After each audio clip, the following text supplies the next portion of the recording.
તો વલસાડ શહેરના કલ્યાણબાગ વિસ્તારમાં નવી બની રહેલી પાણીની ટાંકીનો સ્લેબ અચાનક ધરાશાયી થતા અફરાતફરીનો માહોલ સર્જાયો છે। આ ઘટનાએ સ્થાનિકોમાં પણ ભારે ચિંતાનો માહોલ ઉભો કર્યો છે।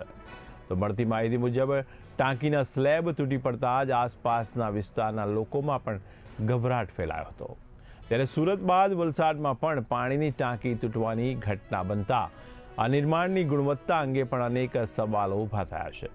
ત્યારે આ ઘટના બાદ કોંગ્રેસના કાર્યકર્તાઓ પણ સ્થળ પર પહોંચી વિરોધ નોંધાવ્યો હતો।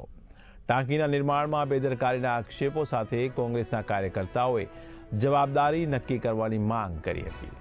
તો વિરોધ દરમિયાન કોંગ્રેસના કાર્યકર્તાઓ અને પોલીસ વચ્ચે પણ ઘર્ષણ સર્જાયું હતું। ત્યારે સ્થાનિકોનું કહેવું છે કે આવી ઘટનાઓથી જાહેર સુરક્ષા જોખમમાં મુકાઈ રહી છે। તેઓએ તંત્રને તાત્કાલિક તપાસ કરી જવાબદાર સામે કડક કાર્યવાહી કરવાની પણ માંગ કરી છે।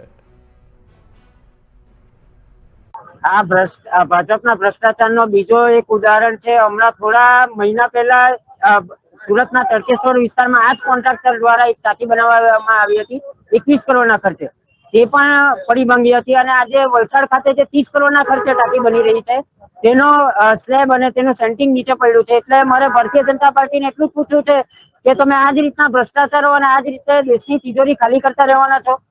શું તમારામાં ક્વોલિટી નામની વસ્તુ